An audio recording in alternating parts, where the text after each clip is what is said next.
നിലമ്പൂർ ഉപതെരഞ്ഞെടുപ്പിന് തയ്യാറെടുത്തിരിക്കുകയാണ് തെരഞ്ഞെടുപ്പ് കമ്മീഷൻ. നിലമ്പൂരിലെ ഒഴിവ് മുഖ്യ തെരഞ്ഞെടുപ്പ് ഓഫീസർ റിപ്പോർട്ട് ചെയ്തിരിക്കുന്നു. കേന്ദ്ര തെരഞ്ഞെടുപ്പ് കമ്മീഷന് റിപ്പോർട്ട് കൈമാറി.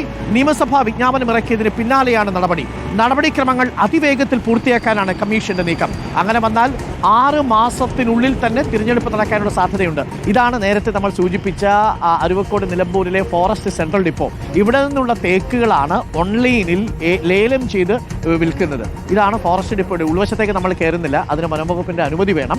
അവിടെ നിന്ന് ഓൺലൈനായിട്ട് ലേലം ചെയ്താൽ നല്ല അസല് നിലമ്പൂരിലെ തേക്കുകൾ നമുക്ക് വാങ്ങിക്കൊണ്ട് പോകാൻ കഴിയും എന്നുള്ളതാണ്. ബ്രിട്ടീഷുകാർ തുടങ്ങി വെച്ചതാണ്. ഇപ്പോഴും വലിയ മാർക്കറ്റ് വാല്യൂ ഉണ്ട് ഈ നിലമ്പൂരിലെ തേക്കുകൾക്ക്. അപ്പോൾ ഇതാണ് ആ തേക്ക് ഡിപ്പോ. നമുക്കിനി രാഷ്ട്രീയ വാർത്തയിലേക്ക് എത്താം. റോഷിപാൽ നമുക്കൊപ്പം ചേരുന്നു തത്സമയം. Roshipal, very good morning. ഞങ്ങൾ നിലമ്പൂരിലൂടെ സഞ്ചരിക്കുമ്പോൾ ഇതിനകം തന്നെ നിലമ്പൂരിലൊരു പൊളിറ്റിക്കൽ പൾസ് വന്നു കഴിഞ്ഞു. ആ പൊളിറ്റിക്കൽ പൾസിൽ UDF സാധ്യതയെന്ന് ചിലർ പറയുന്നു. എന്നാൽ അതേസമയം തന്നെ PV അൻവർ UDF എത്താതെ മത്സരിച്ചാൽ എത്രത്തോളം സാധ്യതയുണ്ടെന്ന് പറയുന്നു. ഇനി PV അൻവർ തെരഞ്ഞെടുപ്പിൽ മത്സരിക്കില്ലെന്ന് തീരുമാനിച്ചിരിക്കുന്ന സാഹചര്യത്തിൽ LDF സാധ്യതയുണ്ടോ എന്നുള്ള ചിലർ കരുതുന്നു. അപ്പോൾ എന്തായാലും രാഷ്ട്രീയ വർത്തമാനങ്ങളിലേക്ക് നിലമ്പൂർ കടന്നു കഴിഞ്ഞു. തിരഞ്ഞെടുപ്പിലേക്കും തെരഞ്ഞെടുപ്പ് കമ്മീഷൻ കടുത്ത വേഗതയിൽ തന്നെയാണോ, വലിയ വേഗതയിലാണോ പോകുന്നത്? നടപടിക്രമങ്ങൾ പൂർത്തിയാക്കുന്നത്, റിപ്പോർട്ട് കൊടുത്തു, വിജ്ഞാപനം താമസിയാതെ ഇറക്കാൻ സാധ്യതയുണ്ടോ?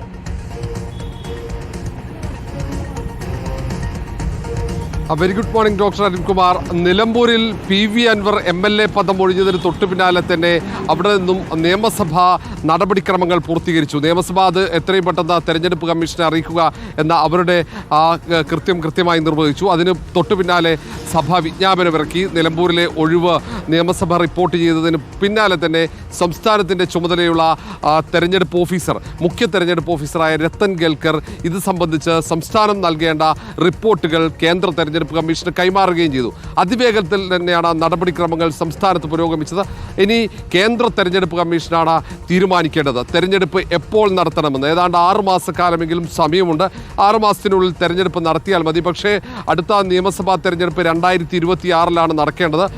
ഈ ഏപ്രിൽ മെയ് മാസങ്ങളിൽ തെരഞ്ഞെടുപ്പ് നടക്കാൻ സാധ്യതയുണ്ട്. അതുകൊണ്ട് ഇനി എത്രയും പെട്ടെന്ന് തെരഞ്ഞെടുപ്പ് പൂർത്തിയാക്കുക എന്നതാണ് തെരഞ്ഞെടുപ്പ് കമ്മീഷന് മുന്നിലുള്ളത്. അതുകൊണ്ട് തന്നെയാണ് വേഗത്തിൽ തന്നെ സംസ്ഥാനത്തിൻ്റെ ചുമതലയുള്ള മുഖ്യ തെരഞ്ഞെടുപ്പ് ഓഫീസർ രത്തൻ കേൽക്കർ ഈ റിപ്പോർട്ട് കൈമാറിയത്. നിലമ്പൂരിലെ ഒഴിവ് കേന്ദ്ര തെരഞ്ഞെടുപ്പ് കമ്മീഷനെ അറിയിച്ചത്. കേരളം തെരഞ്ഞെടുപ്പിന് സജ്ജമാണ് എന്ന കാര്യം കേന്ദ്ര തെരഞ്ഞെടുപ്പ് കമ്മീഷനെ സംസ്ഥാനത്തെ തെരഞ്ഞെടുപ്പ് ഓഫീസർ അറിയിച്ചു കഴിഞ്ഞു. ഇനി കേന്ദ്ര തെരഞ്ഞെടുപ്പ് കമ്മീഷനാണ് കാര്യങ്ങൾ തീരുമാനിക്കേണ്ടത്. അതിവേഗത്തിൽ തന്നെ തെരഞ്ഞെടുപ്പ് ഉണ്ടാകുമെന്ന് രാഷ്ട്രീയ പാർട്ടികളും കരുതുന്നുണ്ട്. ഏതായാലും നടപടിക്രമങ്ങളൊക്കെ ആരംഭിച്ചു കഴിഞ്ഞു. ഇനി ആ തീയതി കണ്ടാൽ മാത്രം മതി. ആ തെരഞ്ഞെടുപ്പ് ദിവസം ഉപതെരഞ്ഞെടുപ്പ് എപ്പോൾ നടത്തണം, വോട്ടെണ്ണൽ എപ്പോൾ നടത്തണം എന്നത് മാത്രം തീരുമാനിച്ചാൽ മതി. അരുൺകുമാർ.